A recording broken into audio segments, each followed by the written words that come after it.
வணக்கம். CA final பண்ணிகிட்ருக்கேன். இந்த ஸ்டடி மெட்டீரியல் வந்து ஐசி ஸ்டடி மெட்டீரியல் தான். அது கொஞ்சம் பட்டி டிங்கரிங் பார்த்து வச்சுருக்கேன். கொஞ்சம் கண்டென்ட் முன்ன பின்னா இருக்கும் ஐசி ஸ்டடி மெட்டீரியலுக்கும் என்னோடய ஸ்டடி மெட்டீரியலுக்கும். மற்றபடி பெரிய சேஞ்சஸ்லாம் எதுவும் இருக்காது. ஐசி ஸ்டடி மெட்டீரியல் தான், ஃபான்ஸ் மாற்றி இமேஜஸ் செட் பண்ணியிருக்கேன். அண்ட் பார்த்தீங்கன்னா, நான் ஒரு சிஏ ஃபைனல் ஸ்டூடெண்ட் ஆல்ரெடி சொன்னது தான். ஸோ தமிழில் ஆடிட்டிங் வந்து நிறைய பேர் ஃபோக்கஸ் பண்ணலைன்னு இல்லை, கொஞ்சம் எடுத்தால் நம்மளுக்கு சவுத் சைடில் அதுவும் தமிழ் பீப்புள்ஸ்க்கு நல்லாயிருக்கும்னு சொல்லிட்டு என்னோடய ஸ்மால் இனிஷியேட்டிவ். ஸோ டேரெக்டாக நம்ம என்னமா கண்டென்ட்குள்ளே போயிடலாம். ஸோ இந்த சாப்டரில் இல்லை இந்த வீடியோவில் நம்ம என்ன கவர் பண்ண போகிறோம்னா இருக்குது. இதில் என்ன கவர் பண்ண போகிறோன்னா basics of auditing. So first of all வந்து ஆடிட்டிங்கிற சாப்டருக்குள்ளே ஒரு பேப்பருக்குள்ளே போகிறதுக்கு முன்னாடி நம்ம என்ன கற்றுக்கணுன்னா, அந்த ஆடிட்டிங்கிற சாப்டர்ஸ், அந்த ஆடிட்டிங்கிற பேப்பருக்குள்ளே சில டேர்ம்ஸ்லாம் யூஸ் பண்ணியிருப்பாங்க. இப்போ மிஸ்டேட்மெண்ட்ஸாக இருக்கட்டும், அப்ளிகபிள் ஃபினான்ஷியல் ரிப்போர்ட்டிங் ஃப்ரேம் ஒர்க்காக இருக்கட்டும், ஜென்ரல் பர்பஸ் ஃப்ரேம் ஒர்க்காக இருக்கட்டும், இந்த மாதிரியான டேர்ம்ஸ்லாம் ஆடிட்டிங்கிற பேப்பரில் யூஸ் பண்ணியிருப்பாங்க. அந்த மாதிரியான டேர்ம்ஸ்க்கான மீனிங்ஸ், அந்த டேர்ம் எதை டினோட் பண்ணுது அப்படிங்கிறதெல்லாம் தெரிஞ்சுக்கிட்டோம்னா நம்மளுக்கு சாப்டர்ஸில் உள்ள ஆடிட்டிங் பேப்பரில் உள்ள சாப்டர்ஸ்லாம் நம்மளுக்கு ஈஸியாக இருக்கும். ஸோ தேட் அதுக்காக தான் இந்த வீடியோ ரொம்ப யூஸ்ஃபுல்லாக இருக்கும். நீங்கள் இந்த வீடியோ பார்த்தா தான் உங்களுக்கு ஃபர்தராக மற்ற சாப்டர்ஸ் படிக்கிறப்ப ஈஸியாக இருக்கும். எல்லா இடத்துலையும் நம்மளுக்கு சில வேர்ட்ஸ் கண்டினியூட்டியாக வந்துக்கிட்டே இருக்கும். Example AFRF, applicable financial reporting frame ஒர்க்காக இருக்கட்டும், கம்ப்ளைன்சஸ் ஃப்ரேம் ஒர்க்காக இருக்கட்டும், இந்த மாதிரி மிஸ்டேட்மெண்ட்ஸுங்கிற வேர்ட்ஸ்லாம் எல்லா இடத்துலையும் வந்துக்கிட்டே இருக்கும். அதுக்கு ஃபஸ்ட்டு உங்களுக்கு என்னென்னா ஏஎஃப்ஆர்எஃப்னால் என்னென்னு தெரியணும், மிஸ்டேட்மெண்ட்ஸ்னால் என்னென்னு தெரியணும். ஸோ அந்த மாதிரியான டேர்ம்ஸ்க்காக அண்டர்ஸ்டாண்ட் பண்ணிக்கிறதுக்காக தான் இந்த வீடியோ. அண்ட் இதில் பார்த்தீங்கன்னா, இந்த வீடியோலேருந்து எக்ஸாம் பாயிண்ட் ஆஃப் வியூலேருந்து எதுவும் வராது. இதுதான் பேசிக். இந்த அண்டர்ஸ்டாண்ட் பண்ணால் தான் நம்மளால் ஆடிட் ஈஸியாக அண்டர்ஸ்டாண்ட் பண்ணிக்க முடியும்.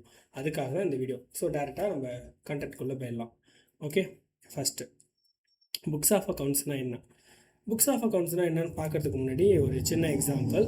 இப்போ நம்ம ஒரு ஐடிசி கிராண்ட் சோலா மாதிரி ஒரு ரெஸ்டாரண்ட் போகிறோம், இல்லை ஒரு 5 ஸ்டார் ஹோட்டல் போகிறோம்னா, அங்கே உள்ள டைனிங் ரூம் பார்த்திங்கன்னா ரொம்ப நீட்டாக, க்ளீனாக, அமைதியாக, லக்ஸுரியாக இருக்கும். But at the same time அதோட கிச்சனுக்குள்ளே நம்ம என்ட்ராகி பார்த்தோம் அப்படின்னா, அந்த கிச்சனுக்குள்ளே பார்த்தீங்கன்னா ஒரு செஃப் சமைச்சிட்டு இருப்பார். அங்கே டிவியோ இல்லை ஒரு பில் போர்டோ ஏதோ ஒரு இடத்துல பார்த்தீங்கன்னா அடுத்தடுத்த ஆர்டர் என்னென்ன இருக்குங்கிறது லிஸ்ட் ஆகிட்டே இருக்கும். அண்ட் ஒரு இடத்துல பார்த்தீங்கன்னா இன்வென்ட்ரி ஒருத்தர் மேனேஜ் பண்ணிகிட்டு இருப்பார். இன்னும் எவ்வளோ இன்வென்ட்ரி இருக்குது, கார்ன்ஃப்ளவர் எவ்வளோ இருக்குது, அரிசி மாவு எவ்வளோ இருக்குது, இந்த மாதிரிலாம் ஒரு விஷயங்கள் நடந்துகிட்டு இருக்கும். ஸோ டைனிங் ரூமில் ரொம்ப நீட்டாக, லக்ஸுரியாக, காமாக இருக்கிற ஒரு என்வரான்மெண்ட் கிச்சனுக்குள்ளே பார்த்தோன்னா ஒரே அமுலி துமுலியாக இருக்கும். ஸோ அந்த மாதிரி தான் வந்து ஆடிட்டிங்கும். நம்ம ஜென்ரலாக வெளிலேருந்து பிஸ்னஸை பார்க்குறப்ப பிஸ்னஸ் சூப்பராக ரன் பண்ணிகிட்ருக்காங்க, இவ்வளோ பெரிய ப்ரிமிசஸ் இருக்குது, இத்தனை பேர் வேலை பார்க்குறாங்கன்ட்டு. பட் ஆக்சுவலாக அதுக்குள்ளே டீப் டைவ் பண்ணோன்னா அதோட பாயிண்ட் ஆஃப் வியூ, நம்ம அதை பார்க்குற விஷயங்களே வேறு மாதிரி இருக்கும். ஓகேவா? இப்போ இந்த கிச்சன் எக்ஸாம்பிளே நான் இந்த புக்ஸ் ஆஃப் அக்கௌண்ட்ஸ் டெஃபினேஷன் முடித்தோன்னே நான் சிங்க் பண்ணுறேன், கொஞ்சம் வெயிட் பண்ணுங்கள். ஓகே, இப்போ புக்ஸ் ஆஃப் அக்கௌண்ட்ஸ்னால் என்னன்னு சொல்லிட்டு கம்பெனிஸ் ஆக்டில் சொல்லியிருக்கிறத பார்ப்போம். As per Companies Act 2013, books of account as defined in Section 2, Subsection 13 includes records maintained in respect of. So, books of accounts and Company Acts la enna sollirukanga, all sum of money received and expended by the company. So, ஒரு company எவ்வளோ மணி receive பண்ணுது, at the same time அந்த company எவ்வளோ மணியை utilise பண்ணுறாங்க, எவ்வளோ receive பண்ணுறாங்க, எவ்வளோ எக்ஸ்பென்ஸ் பண்ணுறாங்களோ அதெல்லாம் வந்து புக்ஸ் ஆஃப் அக்கௌண்ட்ஸில் சொல்கிறாங்க. Okay, all sum of money received and expected by the கம்பெனியோட நிப்பாட்டியிருக்கலாம்ல. ஏன் இந்த இடத்துல வந்து அண்டுன்னு சொல்லியிருக்காங்க? அண்ட் ஏன் சொல்லியிருக்காங்கன்னா, and matters in relation to which the reports and expenditure take a place. So அவங்க காசு வந்துட்டு போகிறது மட்டும் ரெக்கார்ட் பண்ணுறது புக்ஸ் ஆஃப் அக்கௌண்ட்ஸ் கிடையாது. அதை தாண்டி அந்த காசு வந்துட்டு போகிறது மட்டும் இல்லாமல் அது என்ன பர்பஸ்க்காக வருதுங்கிறத டிஃபைன் பண்ணணும். ஃபார் எக்ஸாம்பிள், இப்போ வந்து ஒரு கம்பெனி இருக்குது, அந்த கம்பெனியில் ஒரு சிஇஓ இருக்காங்கன்னு வைங்க. அவர் வந்து அந்த கம்பெனியோட பேங்க் ரெக்கன் இப்போ ஒரு கம்பெனி இருக்குது, எக்ஸாம்பிளுக்கு எடுத்துப்போம். இது ஏபிசின்னு ஒரு கம்பெனி இருக்குன்னு வச்சுப்போம். இந்த கம்பெனியில் நான் கேஷ் ஃப்ளோ பார்க்குறேன், ஆர் பேங்க் ஸ்டேட்மெண்ட் பார்க்குறேன், இல்லை கேஷ் புக்கை பார்க்குறேன். கேஷ் புக்கை பார்க்குறப்ப அப்சல்யூட்டாக எனக்கு கேஷ் வந்து உள்ளே போனது, உள்ளே வந்தது, வெளில போனது எல்லாமே நம்மளுக்கு தெரியுது. பட் ஒரு பாயிண்ட் ஆஃப் டைமில் பார்க்குறப்ப ஒரு 10 லட்சம் வந்து வெளில போயிருக்கு அப்படின்னு சொல்லி நம்மளுக்கு தெரிய வருது. 10 லட்ச ரூபா வந்து கேஷ் அவுட்ஃப்ளோ ஆகிருக்கு, பேங்க் ஸ்டேட்மெண்ட்லேயும் ரிஃப்ளெக்ட் ஆகிருக்கு.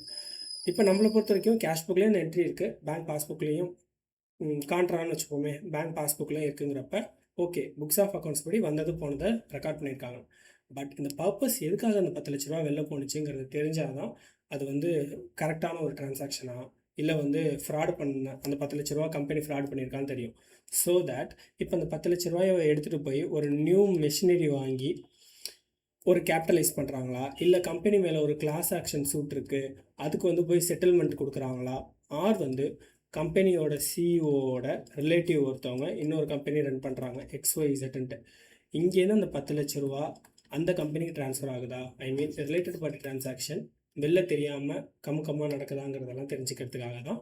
மணி வந்துட்டு போகிறது மட்டும் மேட்ரு கிடையாது, அட் த சேம் டைம் அது என்ன பர்பஸ்க்காக வந்துட்டு போகிறதுங்கிறதையும் நம்ம செக் பண்ணணும். இன்கேஸ் இங்கே இந்த இடத்துலையே டிரான்ஸ்பரன்சிங்கிறது ஒன்று இல்லைன்னா ஃபர்தர் நம்ம செக் பண்ணுறதுல எந்த ஒரு அர்த்தமும் இல்லை. செகண்ட், இது வந்து கேஷ் பேசிஸ், ஓகேவா. செகண்ட் வந்து அக்ரூவல் பேசிஸ்க்கான ஒன்று. ஏன் இது அக்ரூவல் பேசிஸ்ன்னு சொல்கிறேன்னு பார்ப்போம். All sales and purchases of goods and services by the company. So second என்ன சொல்கிறாங்க, கம்பெனி செக்டில் கம்பெனி வந்து எவ்வளோ குட்ஸை பர்ச்சேஸ் பண்ணுது, எவ்வளோ சேல்ஸ் பண்ணுதுங்கிறதையும் புக்ஸ் ஆஃப் அக்கௌண்ட்ஸ்னு சொல்கிறாங்க. இதை ஏன் நான் அக்ரூவல்னு சொல்கிறேன்னா, இப்போ ஒரு கம்பெனி வந்து கிரெடிட் பேசிஸில் நிறைய குட்ஸை பர்ச்சேஸ் பண்ணும், at the same time credit பேசிஸில் நிறைய குட்ஸை சேலும் பண்ணும். ஸோ இப்போ கம்பெனி வந்து நிறைய குட்ஸை கிரெடிட் பேசிஸில் பர்ச்சேஸும் பண்ணுது, சேலும் பண்ணுதுங்கிறப்ப இந்த இடத்துல கேஷ் வந்து மூவே ஆகாது. கேஷ் மூவ் ஆகாததுனால நம்மளுக்கு இங்கே சொல்லியிருக்கிறபடி இந்த ஃபஸ்ட்டு உள்ள ஈவெண்ட்டில் இந்த purchase and sales done through கிரெடிட்டுங்கிறது கவர்ட் ஆகாது. ஸோ கம்பெனிஸ் கேஷாக இருந்தாலும் சரி, கிரெடிட்டாக இருந்தாலும் எவ்வளோ பர்ச்சேஸ் பண்ணுது, சேல் பண்ணுதுங்கிறத தெரிஞ்சுக்கிட்டா தான் ஆக்சுவலான ரிசல்ட்ஸ் என்னன்னு தெரியும். இப்போ கம்பெனி வந்து கேஷே மூவ் பண்ணல, பட் பார்த்தீங்கன்னா கம்பெனிக்கு வந்து 100 லட்சம் ரூபாய்க்கு கிரெடிட்டார்ஸ் இருக்காங்க, 90 லட்சம் ரூபாய்க்கு டெட்டார்ஸ் இருக்காங்க அப்படின்னு வச்சுப்போம்.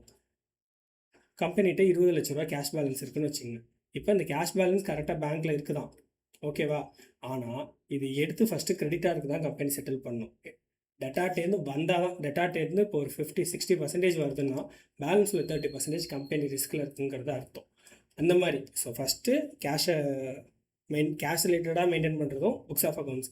செகண்ட், அக்ரூவல் பேசிஸில் உள்ளதை மெயின்டைன் பண்ணுறதும் புக்ஸ் ஆஃப் அக்கௌண்ட்ஸ். மூணாவது, the assets and liabilities of the company. இங்கேருந்து அசட்ஸ் அண்ட் லயபிலிட்டிஸ் ஏன் சொல்கிறாங்கன்னா, அசட்ஸோ லயபிலிட்டியோ ஒன்ஸ் அது அக்கர் ஆகிட்டுனா ரெகனைஸ் பண்ணுறது, புக்ஸில் ரெகனைஸ் பண்ணுறது மட்டும் கிடையாது. ஸோ ஒரு அசட் இருக்குன்னா அது வந்து ஒரு பீரியடுக்கு அப்புறம் இம்பேர்மெண்ட் ஆகுதா, இம்பேர்மெண்ட் மார்க்கெட்டில் அந்த அசட்டோட வேல்யூ குறைஞ்சிருச்சு ஒரு டெக்னாலஜி அட்வான்ஸ்டாக வந்ததுனால அப்படிங்கிறப்ப இம்பேர்மெண்ட் பண்ணி இப்போ உள்ள ட்ரெண்டுக்கு அதை வச்சுருக்காங்களா, ஆர் வந்து அக்குமுலேட்டட் டிப்ரிசியேஷன் கரெக்டாக போட்டுட்ருக்காங்களா, டிப்ரிசியேஷன் ப்ரொவிஷன் கரெக்டாக இருக்கா, கரண்ட் மார்க்கெட் ப்ரைஸ் படி அந்த அசட்டை ரீவேல்யூ பண்ணுறாங்களா, இது எல்லாமே கன்சிடரபிள். அடுத்தது, the items of cost as maybe prescribe under section 148. So section 148 என்னென்ன கம்பெனிக்கெலாம் அப்ளிகபிள் ஆகுதோ அந்தந்த கம்பெனிக்கு உள்ளதெல்லாம் பார்த்து, அது வந்து மெயினாக பார்த்தீங்கன்னா ஒரு மேனுஃபேக்சரிங் இண்டஸ்ட்ரிக்கு தான் அப்ளிகபிள் ஆகும், அவங்க அதெல்லாம் மெயின்டைன் பண்ணுறாங்களான்னு பார்க்கணும். ஸோ இந்த 4 விஷயங்கள் தான் வந்து புக்ஸ் ஆஃப் அக்கௌண்ட்ஸ். இதை வந்து 4 பில்லர்ஸ்ன்னு கூட சொல்லிக்கலாம். ஸோ இந்த 4 பில்லர்ஸ் இருக்கிறத வச்சு தான் நம்மளால ஒரு டிரான்ஸ்பரன்சியோ ஒரு ரிலேபிலிட்டியோ அதில் வர முடியும். என்னப்பா? ஓகே, அடுத்தது financial statement. So financial statement நம்மளுக்கு ஜென்ரலாகவே தெரியும், எதெல்லாம் நம்ம ஃபினான்ஷியல் ஸ்டேட்மெண்ட்டாக சொல்லுவோம், எதெல்லாம் ஃபினான்ஷியல் ஸ்டேட்மெண்ட்டாக சொல்ல மாட்டோம் அப்படிங்கிறதுலாம். பட் இங்கே ஃபினான்ஷியல் ஸ்டேட்மெண்ட்டை நம்ம 2 பாயிண்ட் ஆஃப் வியூவில் பார்க்கணும். ஒன்று, ஸ்ட்ரிக்டாக ரூல்ஸ் படி ஆர் ஸ்ட்ரிக்ட் ரூல்ஸ் படி, இன்னொன்று வந்து கான்செப்ஷுவல் லென்ஸ் படி, ஓகேவா. இதை கான்செப்ஷுவலாக போகணும். ஃபஸ்ட்டு ரூல்ஸ் படி பார்ப்போம். ஃபினான்ஷியல் ஸ்டேட்மெண்ட் சொல்லி கம்பெனிஸ் ஆக்ட் எதை டிஃபைன் பண்ணுதுன்னா, financial statements includes the following. என்னது? Balance sheet, P&L account, income and expenditure account, cash flow statement, statement of changes in equity. இதெல்லாம் அப்படியே ரூல் படி ஒரு பேலன்ஸ் ஷீட் நீங்கள் ப்ரிப்பேர் பண்ணிட்டீங்கன்னா that is called financial statement. ஒரு P&L, ஒரு income and expenditure, ஒரு கேஷ் ஃப்ளோ, இது எல்லாமே வந்து ஃபினான்ஷியல் ஸ்டேட்மெண்ட்னு கம்பெனிஸ் ஆக்ட் சொல்லுது. அதுக்குள்ளே நீங்கள் என்ன கான்செப்ட் யூஸ் பண்ணியிருக்கீங்க, அது எப்படி கொண்டாந்தீங்கலாம் மேட்டரில், இது இருந்தாலே இது ஃபினான்ஷியல் ஸ்டேட்மெண்ட்னு சொல்லி கம்பெனிஸ் ஆக்ட் சொல்லுது. பட் இந்த சைடு நம்ம வந்தோன்னா ஸ்டாண்டர்ட்ஸ் ஆஃப் ஆடிட்டிங், எஸ்ஏனா ஸ்டாண்டர்ட்ஸ் ஆஃப் ஆடிட்டிங். எப்படி அக்கௌண்ட்ஸுக்கு ஒரு ஸ்டாண்டர்ட்ஸ் இருக்கும், அக்கௌண்டிங் ஸ்டாண்டர்ட்ஸ்ன்னு இருக்கும், அதே மாதிரி ஆடிட்டிங் இருக்கிறதுக்கு பேர் ஸ்டாண்டர்ட்ஸ் ஆஃப் ஆடிட்டிங். இதை நம்ம சாப்டர் 1ல் பார்ப்போம். ஸோ இப்போ ஸ்டாண்டர்ட்ஸ் ஆஃப் ஆடிட்டிங்கில் எஸ்ஏ 200 என்ன சொல்லுது அப்படின்னு பார்ப்போம். ஃபினான்ஷியல் ஸ்டேட்மெண்ட் தான். A structured representation of historical financial information including related notes intended to communicate an entity's economic resources or obligation at a point in time or changes therein for a period of time in accordance with the AFRF applicable financial reporting framework. So இந்த SA 200ங்கிறது வெறும் balance sheet பிஎன்எல்லாம் financial ஸ்டேட்மெண்ட்னு சொல்லலை, ஒரு structured representation of historical financial information. So இப்போ நான் வந்து 1/4/2026 இருக்கோன்னு வைங்க. ஸோ 31/3/2026 1/4/25 இந்த ஒரு வருஷத்தில் நடந்த எல்லா ஈவெண்ட்ஸும், அதாவது ஸ்ட்ரக்சர்ட் ரெப்ரசன்டேஷன் ஆஃப் ஹிஸ்டாரிக்கல், இந்த ஈவெண்ட்ஸ் எல்லாமே ஃபினான்ஷியல் இன்ஃபர்மேஷன் தான், not a financial statement, not a PNL, not a balance sheet. Every financial information, ஒரு வவுச்சர் போனாலும் சரி, ஒரு ஜிஎஸ்டி ரிட்டர்னாக இருந்தாலும் சரி, everything is consider as a financial statement as per SA 200 including related notes. இந்த இன்ஃபர்மேஷனுக்கு ரிலேட்டடான நோட்ஸாக இருந்தாலும் அதுவும் ஃபினான்ஷியல் ஸ்டேட்மெண்ட் தான். அடுத்தது intended communicated and entities economic ரிசோர்ஸஸோட எது கம்யூனிகேட் ஆகிருக்கோ அது.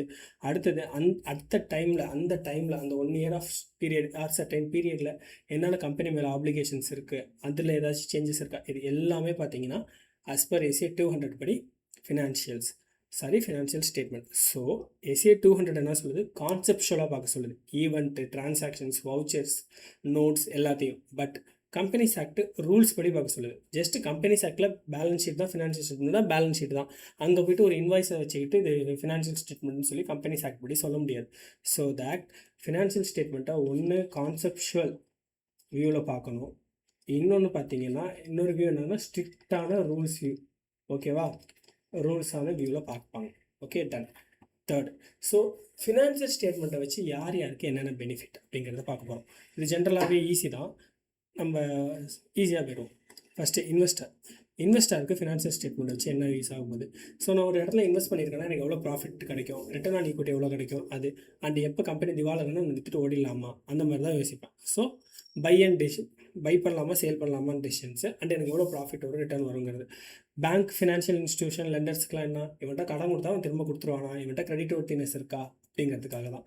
Liquidity and solvency position, ability to repay the principal and interest, டெப்ட் equity ratio and cash flow, இதெல்லாம் வந்து லெண்டர்ஸ் வருது. ஏன்னா சிம்பிள், ஐயோ சாரிப்பா, எங்கெங்க இருக்குது, ஓகே. அடுத்தது கிரெடிட்டார்ஸ் அண்ட் சப்ளையருக்கு ஃபினான்ஷியல் ஸ்டேட்மெண்ட்லாம் என்னென்னா short term liquidity, payment capability, working capital position. So ஒரு கிரெடிட்டார் எனக்கு வந்து குட்ஸ் கொடுக்குறாரு அப்படின்னா என்கிட்ட அந்த கேப்பபிலிட்டி சேம் தான், லெண்டர்ஸ் அண்ட் பேங்க் மாதிரி தான். இவன்ட்டு அந்த காசை வாங்கிடலாமா, நாளைக்கு விபூதி அடிச்சுட்டு போயிடுவானா அப்படிங்கிறதெல்லாம் இல்லாமல் ஓகே இவன்ட்ட கேப்பபிலிட்டி இருக்கா இல்லைங்கிறது தெரிஞ்சுக்கிறதுக்கு ஃபினான்ஷியல் ஸ்டேட்மெண்ட் யூஸ் ஆகுது. மேனேஜ்மெண்ட்டுக்கு ஏன் யூஸ் ஆகுது ஃபினான்ஷியல் ஸ்டேட்மெண்ட், பர்ஃபார்மன்ஸை எவாலுவேஷன் பண்ணுறதுக்கு. போன வருஷம் 8%, இந்த வருஷம் 10%, போன வருஷம் இவ்வளோ ப்ராஃபிட்டுங்கிறது, அது அடுத்தது இவ்வளோ எக்ஸ்பென்சஸ் ஆகிருக்கு, அண்ட் இதை ஸ்டேட்மெண்ட்டை வச்சு நம்மளுக்கு ஒரு அனலைசிஸ் பண்ணி ஒரு டெசிஷன்ஸ் எடுக்க முடியும். அந்த மாதிரி overall performance analysis, cost control and efficiency, planning, budgeting and strategy, இதெல்லாம் நான் சொன்னேன். அடுத்தது எம்ப்ளாயி, ஒரு கம்பெனியில் ஒரு எம்ப்ளாயி இருக்கார் அப்படின்னா அவருக்கு எப்படி எந்த விதத்தில் ஒரு ஃபினான்ஷியல் ஸ்டேட்மெண்ட் யூஸ் ஆகும். நானே ஒரு என்டிட்டியில் வேலை பார்க்குறேன், திடீர்னு அந்த என்டிட்டி லாஸ் ஆகிடுச்சு. இப்போ சத்யம் கம்ப்யூட்டர்ஸே எக்ஸாம்பிள் எடுத்துங்க, அது ஆக்சுவலாக ஃப்ராடான ஃபினான்ஷியல் ஸ்டேட்மெண்ட் தான், அவங்களே கேஸ் ஸ்டடி பார்த்தா தெரியும். பட் இப்போ எக்ஸாம்பிளுக்கு நான் ஒரு என்டிட்டியில் வேலை பார்க்குறேன், அந்த என்டிட்டி நல்லா பர்ஃபார்ம் பண்ணால் தான் எனக்கு அடுத்த மாதம் சம்பளம், அடுத்து என்னோடய ஜாப் செக்யூர்டாக இருக்கும். இன்கேஸ் அந்த என்டிட்டியோட ஃபினான்ஷியல் ஸ்டேட்மெண்ட் லாஸில் போயிட்டுருக்குன்னா அஸ் எம்ப்ளாயியாக நான் அந்த என்டிட்டியில் இருக்க மாட்டேன். ஸோ எனக்கு போனஸ் வேணும், எனக்கு சேலரி வேணும், என்னோடய ஜாப் செக்யூர்டாக இருக்கணும், என்னோடய லைஃப் செக்யூர்டாக இருக்கணும், நான் இந்த கம்பெனியில் கண்டினியூ பண்ணலாமா இல்லையாங்கிறத டிசைட் பண்ணுறது கம்பெனியோட பர்ஃபார்மன்ஸ். அதை எங்கே தெரிஞ்சுப்போனா ஃபினான்ஷியல் ஸ்டேட்மெண்ட்ஸில். ஓகேவா, job security, profitability, ability to pay salary, இதெல்லாம் ஓகே டன். அடுத்தது கவர்மெண்ட்டுக்கு, மெயினாக கவர்மெண்ட்டுக்கு எதுக்கு ஃபினான்ஷியல் ஸ்டேட்மெண்ட் வேணும், டேக்ஸ் நீ ஒழுங்காக கட்டுறியா, கரெக்டாக கம்ப்ளைன்ஸை ஃபாலோ பண்ணுறியா அப்படிங்கிறதுக்காக கவர்மெண்ட்டுக்கு ஃபினான்ஷியல் ஸ்டேட்மெண்ட்ஸ் தேவைப்படுது. தென் கஸ்டமர்ஸ், இது கஸ்டமர்ஸ்னு ஆயிடுச்சு, இது கஸ்டமர்ஸ். ஸோ கஸ்டமர்ஸ்க்கு எதுக்கு இந்த ஃபினான்ஷியல் ஸ்டேட்மெண்ட்ஸ் தேவைப்படுது அப்படின்னு பார்த்தோன்னா, ஃபார் எக்ஸாம்பிள் என்ன சொல்லலாம், ஒரு கம்பெனி இருக்குது, நம்ம எல்லாருக்குமே தெரியும் நோக்கியான்னு ஒரு கம்பெனி இருந்துச்சு. அட் த சேம் டைம் பார்த்தோன்னா மைக்ரோசாஃப்ட், இந்த மாதிரி நிறைய கம்பெனிஸ் இருக்குது. இப்போ நோக்கியா கம்பெனியை எக்ஸாம்பிள் எடுத்துப்போம். ஒருத்தவர் நோக்கியாவில் ஒரு ஃபோன் வாங்குறாரு, நோக்கியா லூமியானுங்கிற மாடலாம் வந்துச்சு. இப்போ அந்த ஃபோன் வாங்குறப்ப நம்ம இப்போ ஒரு சாம்சங் ஃபோன் வாங்குறோம்னா அந்த சாம்சங் ஃபோனில் பார்த்தீங்கன்னா 5 years of OS update, 8 years of security update, at least 3 years of OS update, 5 years of security அப்டேட்டுங்கிறதெல்லாம் கொடுப்பாங்க. அதே மாதிரி நம்ம ஒரு பொருள் வாங்குகிறோம், ஒரு பிஸ்னஸ்குள்ளே இன்வால்வ் ஆகிற ஒரு பர்சனோட அப்படிங்கிறப்ப இவன் எவ்வளோ நாள் நம்மளுக்கு அந்த சர்வீஸை ப்ரொவைட் பண்ணுவான். எக்ஸாம்பிள் பிஎஸ்என்எல், ஜியோ, ஏர்டெல்ங்கிறதெல்லாம். பிஎஸ்என்எல் வந்து கொஞ்சம் ஸ்டேபிள் இல்லாமல் இருக்குது. அட் த சேம் டைம் கவர்மெண்ட்டோடது, அதனால் பேக்கப் இருக்குது. அட் த சேம் டைம் ஏர்டெல்லும் ஜியோவும் வந்து எப்படியும் கடையை க்ளோஸ் பண்ண மாட்டான். ஆனால் ஏர்செல் க்ளோஸ் பண்ணிட்டு போயிட்டான். அவனை நம்பி எப்படி நான் ஒரு வருஷத்துக்கு ரீசார்ஜ் பண்ணுறது? ஸோ எவ்வளோ லாங் டர்மாக ஒரு பிஸ்னஸ்க்குள்ளே ஒரு கஸ்டமர் வந்து இன்வால்வ் ஆகலாங்கிறத இந்த ஃபினான்ஷியல் ஸ்டேட்மெண்ட் தான் முடிவு பண்ணுது. அடுத்தது அவ்வளோதான். பப்ளிக் அண்ட் சொசைட்டிக்கு என்ன எம்ப்ளாய்மெண்ட் ஆப்பர்ச்சுனிட்டி கிடைக்கும், அதே மாதிரி சிஎஸ்ஆர் ஆக்டிவிட்டி கிடைக்கும், அண்ட் எக்கனாமிக் கான்ட்ரிபியூஷன்லாம் கொடுப்பாங்க. மேலே உள்ள இந்த டேபிளோட சம்மரி தான் இந்த table. Okay, done. Next, legal form. என்னென்ன விதமான லீகல் ஃபார்ம் ஆஃப் பிஸ்னஸஸ் இருக்குங்கிறது ஆல்ரெடி நம்ம இன்கம் டேக்ஸ் ஆக்ட்லேயே படிச்சிருப்போம். சேம் தான். Proprietorship, partnership, LLP, society, company, AOP, BOI, AJP. So இந்தந்த விதமான லீகல் என்டிட்டிலாம் இருக்குது அப்படிங்கிறது. சரி, நெக்ஸ்ட் இங்கே தான் முக்கியமான கண்டென்ட்டுக்கே வரும். Okay okay okay done. நான் ஒரு எக்ஸாம்பிள் விட்டுட்டேன். இந்த புக்ஸ் ஆஃப் அக்கௌண்ட்ஸ் நடத்தினப்ப நான் ஹோட்டலோட எக்ஸாம்பிளோட கோக்கரன்னு சொன்னல. இப்போ எப்படின்னா ஒரு புக்ஸ் ஆஃப் அக்கௌண்ட்ஸ் இப்போ நீங்கள் பார்த்தீங்க, மணி ரிசீவ் ஆகிறது, பே ஆகிறது, purchase, sales, cost records, assets and liability. அதே தான். ஒரு கிச்சனுக்குள்ளே போனால் ஒரு ஒயிட் போர்டில் எப்படி ஒரு லிஸ்ட்டாக இருக்கிறது, எங்கெங்கே யார் யார்கிட்ட என்னென்ன ஒர்க் அசைன் ஆகிருக்குங்கிறது, எந்தெந்த வெசல்ஸில் எவ்வளோ இன்வென்ட்ரி இருக்குங்கிறது. ஒரு கிச்சனுக்குள்ளே நம்ம என்னென்ன செக் பண்ணுறோமோ அதே மாதிரி தான் ஒரு கம்பெனிக்குள்ளேயும் செக் பண்ணணும். அதுக்காக தான் அந்த கிச்சன் எக்ஸாம்பிள் சொன்னேன். அதை நான் லிங்க் பண்ணுறேன்னா அதை லிங்க் பண்ணாமல் விட்டுட்டேன். Okay, done. Okay, done. மிஸ்டேட்மெண்ட்னா என்னென்னு பார்ப்போமா? Okay, done. மிஸ்டேட்மெண்ட்னா என்ன? ஒரு விஷயம் இப்படி இருந்திருக்கணும் ஆனால் இப்படி இல்லை அப்படிங்கிறது தான் மிஸ்டேட்மெண்ட். எப்படி சொல்கிறது, பொலிட்டிக்கலாக போனால் அது வேறு மாதிரி போயிடும். சரி, ஓகே. ஒரு ஸ்கூல் எடுத்துப்போம், ஓகேவா? ஒரு ஸ்கூல் இருக்குது. ஒரு ஸ்கூலில் ரூல்ஸ் வந்து ஜீன்ஸ் அலௌடு கிடையாது அப்படிங்கிறாங்க. அப்படிங்கிற பட்சத்தில் இல்லைன்னா ஐசிஐ, நம்மளோட ஐசிஐ எடுத்துப்போம். ஐசிஐயில் நம்ம வந்து ஒரு அட்வான்ஸ் ஐடிடிஓ ஆர் வந்து எம்சிஎஸ்ஓ பண்ணுறோம். இந்த அட்வான்ஸ் ஐடிடிஓ எம்சிஎஸ்ஓ பண்ணுறப்ப அங்கே கேர்ள்ஸுக்கு ட்ரெஸ் கோடுன்னு ஒன்று இருக்குது, பாய்ஸ்க்கு ஒரு ட்ரெஸ் கோடுன்னு ஒன்று இருக்குது. ஜென்ரலாக பாய்ஸ் வந்து ஜீன் போட்டு வரக்கூடாது, டிஷர்ட் நாட் அலோடு, ஸோ ஃபார்மலில் தான் போகணும். அப்படிங்கிற பட்சத்தில் ஒரு பையன் புதுசாக அட்வான்ஸ் ஐடிடி போகிறான், இல்லை எம்சிஎஸ் போகிறான், ஓரியன்டேஷன் முடிச்சிட்டான், அதுக்கப்புறம் புதுசாக போகிறான். அப்படிங்கிறப்ப அங்கே போகிறப்ப அவன் என்ன பண்ணிட்டான்னா ஷர்ட்டும் ஜீன் பேண்ட்டும் போட்டு போயிட்டான். அவனுக்கு தெரியாது, ஃபஸ்ட் டே போகிறனால அவனுக்கு தெரியாது. அப்படிங்கிறப்ப ஒரு தப்பு நடந்துருச்சு. ஐசிஐ நார்ம்ஸ் படி பார்த்திங்கன்னா அங்கே ஜீன்ஸ் அலௌடு கிடையாது. பட் அந்த பையன் வந்து ஜீன்ஸ் போட்டு போயிட்டான். அப்படிங்கிறப்ப ஒரு தப்பு நடந்துருச்சு. பட் அந்த பையன் இன்டென்ஷனலாக பண்ணல. ஆக்சுவலாக அவன் என்ன போட்டு போயிருந்துருக்கணும், அங்கே காட்டன் பேண்ட்டோ ஃபார்மல் பேண்ட்டோ தான் போட்டு போயிருக்கணும். ஸோ இந்த இடத்துல இது இப்படி தான் இருந்திருக்கணும். அந்த பையன் அந்த இடத்துல வந்து ஃபார்மலாக தான் இருந்திருக்கணும். பட் அந்த இடத்துல அவன் ஃபார்மலாக இல்லாமல் கேஷுவல்ஸ் வியர் பண்ணிட்டு வந்துட்டாங்கிறது ஒரு மிஸ்டேட்மெண்ட்டுக்கான ஒரு எக்ஸாம்பிள். Okay, ton. இப்போ வாங்க, மிஸ்டேட்மெண்ட்னா என்னென்னு ஒரு ஐடியா கிடச்சிருக்கும். இப்போ கலர் மாற்றிக்கிறேன். A difference between amount, classification, presentation or disclosure of the reported financial statement and the amount, classification, presentation, disclosure is required as per the applicable financial reporting framework. So applicable financial reporting frameworkனா என்னன்னு சொல்கிறேன், just wait. இப்போதைக்கு நம்ம இந்த ICI example வச்சு எங்கேயும் பார்ப்போம். இப்போ ஒரு ஐசிஐயோட ரூல்ஸ் அண்ட் ரெகுலேஷன்ஸ் படி ஃபார்மல்ஸ் தான் அலௌடு, பட் அந்த பையன் கேஷுவல்ஸில் வந்துட்டான். அதுதான் மிஸ்டேட்மெண்ட். அந்த ஐசிஐயோட ரூல்ஸ் அண்ட் ரெகுலேஷன்ஸ் இருக்குல்ல, அதுதான் பார்த்தீங்கன்னா அதை சொல்கிறது தான், அந்த மாதிரியான விஷயங்களை குறிக்கிறது தான் applicable financial reporting framework. ஓகேவா? இப்போ பிஸ்னஸ்க்குள்ளே பார்ப்போம். Amount, classification, presentation, disclosure. Amount, classification, presentation, டிஸ்க்ளோஷருங்கிறது இந்த ஃபார்மில் இருந்திருக்கணும், பட் அது வேறு ஃபார்மில் இருக்குன்னா that is called misstatement. First அமௌண்ட்டுக்கு வருவோம். இப்போ அமௌண்ட் எடுத்துக்கிட்டோம்னா வச்சுங்க, 10,000 போட வேண்டிய இடத்துல ஒருத்தர் வந்து 1000 போட்டாங்க, ஆர் வந்து 1,00,000 போட்டாங்கன்னா அமௌண்ட்டை மாற்றி ரெப்ரசன்ட் பண்ணிட்டாங்க. ஓகே, அமௌண்ட் மாறிடுச்சு. அடுத்தது கிளாசிஃபிகேஷன். இப்போ ஒரு பேலன்ஸ் ஷீட்னு வச்சுப்போம். இந்த பேலன்ஸ் ஷீட்டில் கரண்ட் அசெட்ஸ் வந்து ஒரு 50 லட்ச ரூபா இருக்குது. டன்னா. கரண்ட் லயபிலிட்டி ஒரு 10 லட்ச ரூபா இருக்குது. ஃபிக்ஸட் அசெட் வந்து ஒரு 100 லட்ச ரூபா இருக்குதுன்னு வச்சுப்போம், சிம்பிளாக ஒரு எக்ஸாம்பிளுக்கு. இப்போ இப்படி ப்ரெசென்ட் ஆக வேண்டிய ஒரு ஃபினான்ஷியல் ஸ்டேட்மெண்ட்டோட பேலன்ஸ் ஷீட்டில் பார்த்தீங்கன்னா ஃபிக்ஸடு அசெட் வந்து 50 லட்ச ரூபான்னும் கரண்ட் அசெட் வந்து 100 லட்ச ரூபான்னு மாறிடுது. அப்படிங்கிறப்ப கிளாஸிஃபிகேஷனே மாறுது. ஸோ இது one of the misstatement.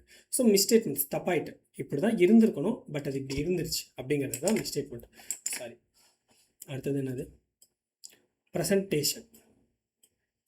Okay, presentation அதாவது இப்போ வந்து ஷெடியூல் லிஸ்டட் என்டிட்டிஸ்லாம் வந்து ஷெடியூல் 3 தான் ஃபாலோ பண்ணணுன்னு இருக்குன்னு வைங்க. அவங்க வந்து ஒரு T ஃபார்மெட் போடுறாங்க. அப்படிங்கிறப்ப ப்ரெசன்டேஷன் மிஸ் ஆகுது. ஆர் வந்து இப்போ வந்து ஒரு பேலன்ஸ் ஷீட் இருக்குது, ஃபிக்ஸ்டு அசெட்டு மைனஸ் டிப்ரிசியேஷன் தான் இருக்கணும், அப்புறம் தான் நெட் ஃபிக்ஸ்டு அசெட் வரும், கரெக்டாக? பட் இப்படி பண்ணாமல் என்ன பண்ணுறாங்கன்னா அந்த பேலன்ஸ் ஷீட்லேயே ஃபிக்ஸ்டு அசெட் இங்கே போட்டுக்கிறேன், டிப்ரிசியேஷன் நான் இங்கே போட்டுக்கிறேன், நெட்டாக பார்க்குறப்ப எஃபர்ட் ஒன்று தானே அப்படின்லாம் சொல்லக்கூடாது. So that is called a misstatement. அடுத்தது வந்து